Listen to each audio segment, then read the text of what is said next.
Hey Bulls, how we doing?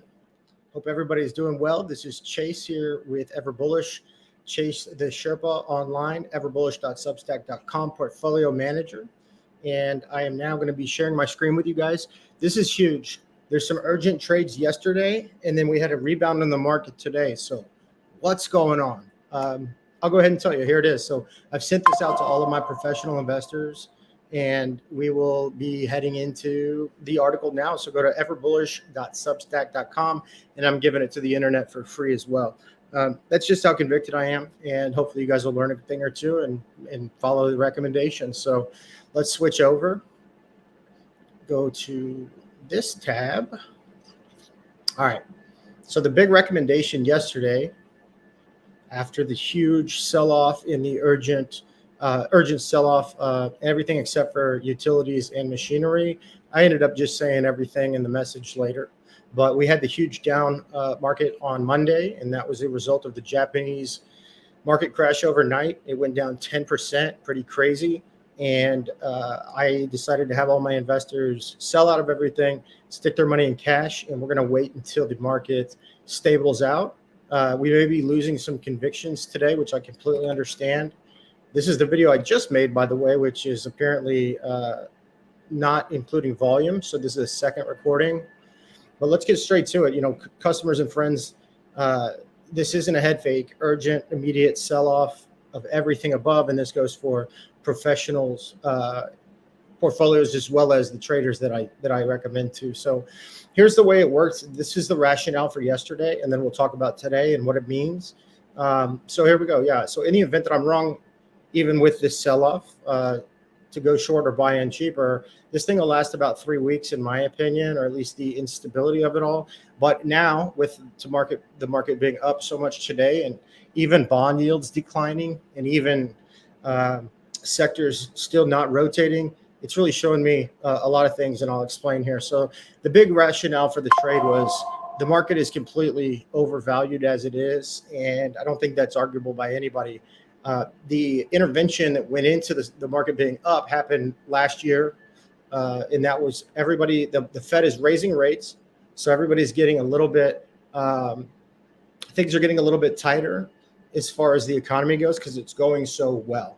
That's what the Fed does. It controls the money supply by either buying bonds or selling bonds. Thus, the rates change on those bonds based on the people that want to buy them and how valuable they are versus the stock market. So given this lag, we're kind of right at that 9 to 15 months where the final pieces of all those interventions by the Federal Reserve actually hit the market and actually happen. And I believe we're at the end of that. Secondly, the Federal Reserve's cumulative rate hikes are weighing down unemployment, rather employment. Same thing, right? Just the opposite, which is always among the last bits of the economy to feel the effect. Why? Because companies are becoming reluctant to lay off staff and to take new employees. That's the reason we had a bad report of jobs just, I think it was Wednesday of last week. It should have been Wednesday of last week, right? That's what we're seeing now. The Fed's medicine has crushed inflation. It really has, as far as the CPI goes and the measurement that they tell us inflation is. If you've been following me for a while, you'll know that's all BS. But it has to have happened at least a little bit. But that, again, causes companies to either lay off, hold on to bad employees, but definitely not hire more better staff. So we have a lot of people that will be sitting out there in the future that are extremely qualified for jobs that won't be getting them. We also have DEI going on, which I'm a huge major proponent of. Even if the Fed starts cutting next month, remember the monetary lag, right? So that one cut won't make any differences until at least, spring of this coming year on the short end, and it may even be summer. So that means we're having a declining economy. Remember, all-time highs in the market does not mean all-time economic factors in the market as well. It's actually right now, my belief, the hypothesis, as well as pretty much every other agency and institution out there agrees that there's a big disseparation between the state of the economy and the stock market, and it just keeps getting wider as we hit all-time highs. Here's kind of a thing that happens. So from an economic perspective. By the way, there's some more stuff on here. I want to encourage you to go to the Substack and sign up for free so that you can get these every day, every couple days, and learn from a real portfolio manager. So the biggest danger here is that everyone sees the market falling, which is just the one day truly, but they get panicked. I know I got panicked. I know that a lot of other investors as well as professionals got panicked. And the word panic doesn't necessarily mean that we're freaking out and telling people to sell. In this case, for me, it does. But there's a self-fulfilling effect when the market gets scared, okay? The spiral feeds on itself, making bad decisions worse. The market continues to drop, the falling wealth effect we will all feel, and that's just the numbers in your bank account. So the confirmation of a day like yesterday that it can happen breeds more fears of it happening, and typically does cause it to happen again because our fingers are a lot closer to the sell trigger. Okay, moving on. The Japanese flash crash, what can I say? The Japanese market has been in a severe depression. Think like our 1928 depression. Their stock market has been that bad. Their government has been fueling the economic pieces of it. Their stocks are absolutely, kind of in the opposite, where we're at all-time highs. They're just coming off of all-time lows, and then a flash crash happens. They were down 10%. That's the biggest percentage move in the Japanese market. By the way, if you're not familiar with this, the Nikkei, Nikkei, is the index for Japan. So you learn something for watching. CPI is down a little, but the wallets of Americans can't see it or feel it. I went over that already. Bitcoin and crypto is more volatile than it has been the last few years, but month by month. So meaning if you take the volatility, thinking maybe it's seasonal, or thinking that maybe it has something to do with the growing economy, or maybe it has something to do with the growing, rather, really the stock market, which is what the assumption for most is, the volatility is about 2.5 to 3%, 2.5 to 3 times higher in the crypto market on this month as it was last year, the same month, and then going back and then going back. So it's an outlier, and outliers in crypto can be kind of telling. So we also have the biggest thing here, the rules at Everbullish. Number 1 is follow the Fed. Number 2 is the trend is your friend. So the Fed, we're following it, right? They are getting the inclination to take action very, very soon, and they keep telling us about it. So they probably will soon. So we know where the Fed's going. We also know the second one is the trend is your friend. Well, the trend just broke. And will likely continue to break. And if it's not this month, and if it's not next month, we are propped up by the election, but then it'll be the next month. We'll have to change anyway. Okay. Warren Buffett's selling over $3.8 billion worth of Bank of America stock in 2 weeks is an ominous and unmistakable warning for Wall Street. When this came out, my portfolio manager buddies, my investment advisor buddies, and the very few people that I do trust when it comes to their feelings about the market are also in the same boat as, that doesn't happen, particularly with a guy like Warren Buffett, who's a very safe investor. And he's also one of the best bond buyers in history. Very few people know that. The guy knows the bond market better than anybody. He's up there with Bill Gross and some of the other guys. So, just don't take that lightly. And when you completely understand the unsustainable PE ratios that we're at, so that's the price of the stock versus the earnings of the stocks. The prices are just way too high. This is like when you see a real estate bubble going on in one part of the country, but not another part, or in one city versus another city. They do come to equilibrium always. They might go right back, but they will come to equilibrium. Like I think San Francisco back in 2010 through 14, right?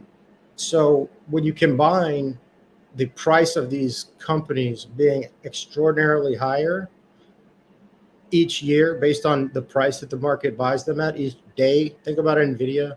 Think about, Apple, Microsoft, really all of the big time stocks like CrowdStrike and all of those.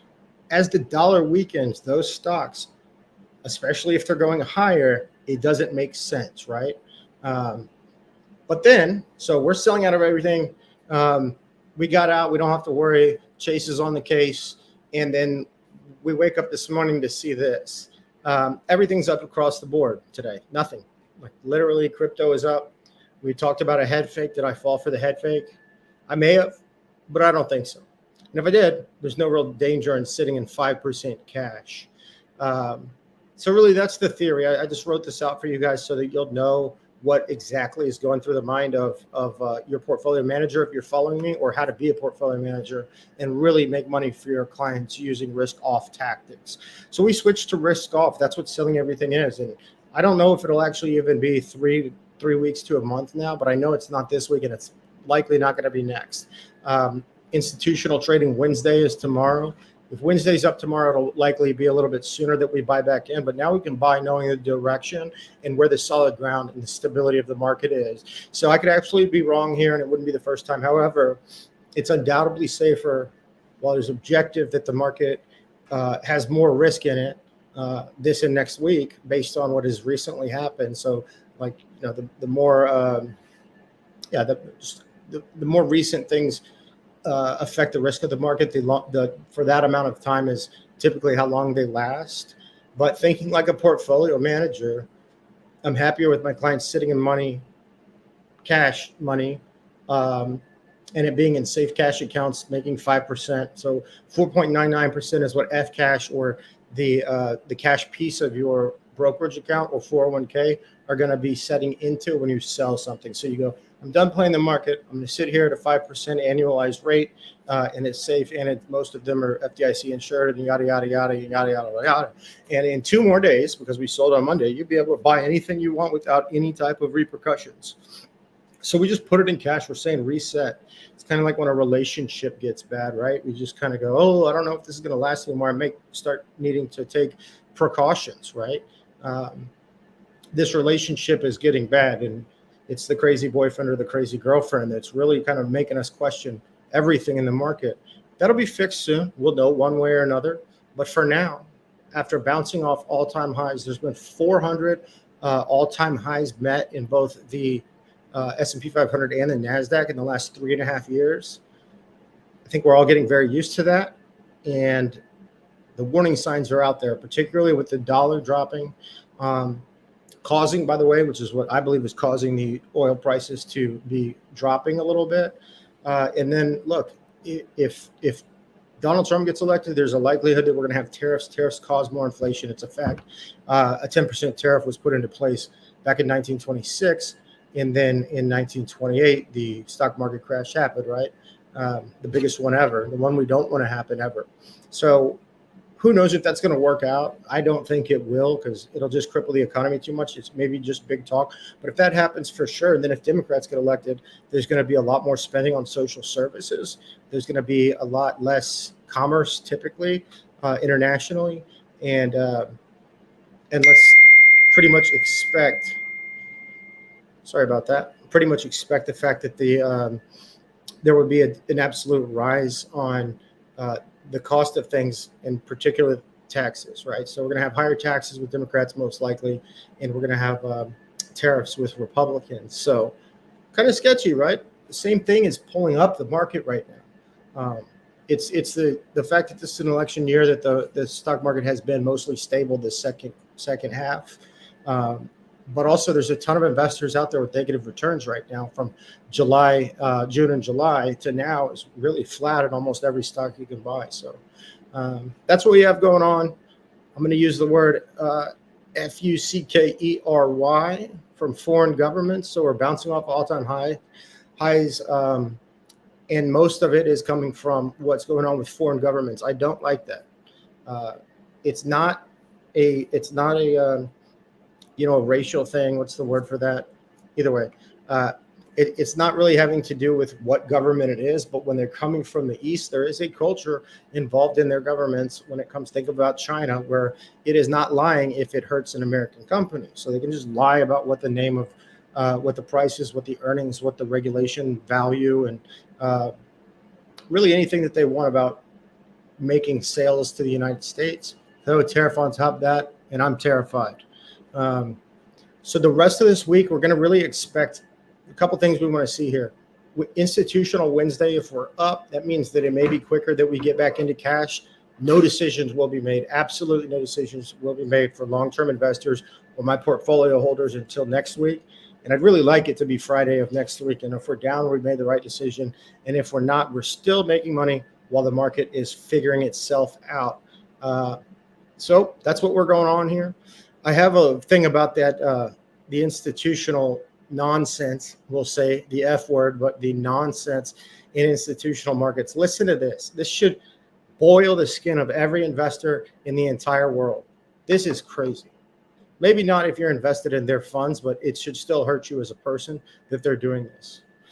So pure objective proof that the market is inefficient, I should have written there, when this cheeky lady can do this. And this cheeky lady, as y'all know, is my favorite person in the world. It's Kathy Wood. She's the investment manager and portfolio manager of ARK Investments. And she's also the figurehead and public speaker for them. But if you tried to log into your account and make a trade anytime yesterday, if you were with Fidelity, Schwab, TD, Vanguard, any of them, you couldn't do it, at least at the beginning of the day. And Robinhood, for example, which is the most used by individuals who are retail trading, so trying to profit and trying to make money more often, swing traders like me and you. She decided to go probably before the market opened. Once she saw the Japanese market collapsing, she put in orders to buy AMD, Tesla, Amazon, and Coinbase. But these orders, I could guarantee you, I don't have any proof of this part, but she went out and bought them while your accounts were frozen at every single financial institution, pretty much on the entire New York Stock Exchange and involved in any other type of the 13 exchanges out there. There's no way she did not benefit from that. And I'm going to go ahead and just say that I called this beforehand, but the fund managers are picking up and swapping what they need to do before and during trading so that they can legally get the right price. But what they're legally doing is they're flooding the market to crush out and potentially even just have the truth of, hey, I have them stop the ability for individual retail traders to trade, buy, sell, do anything, save their life savings. They can get it all wiped away without being able to place a trade. While Kathy Wood goes out there and she gets the better price for every single thing she's trying to buy in the middle of a technical problem. You cannot log in.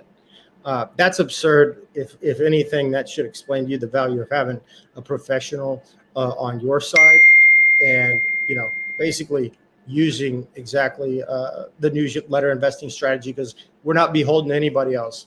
Sector summary. Log in and look at this too. This is pretty sick. This is the number one chart that caused me to make the decision to sell out for everybody and for myself. And this is going to hold true, and this will help us on a weekly to see if we're in the right spot or not. But either way, we got to wait for this market to get its feet kind of settled. There's just way too much really just nonsense going on, and I don't want to deal with it. Neither should you. We'll figure it out here soon. In the meantime, we'll be making 5% in guaranteed government FDIC insured cash. Love you. Mean it. Thanks for the subscription. If you don't have one, go buy a subscription. It's $20 a month. That's the price of a Chipotle and a drink, and double meat Chipotle and a drink. And it'll give you this type of knowledge nearly every single day. And I'll also tell you what the exact trades are when I'm making them. And you can buy my exact portfolio, which is now, as you all know, in cash. AFG, LFG, LGR. Let's get rich.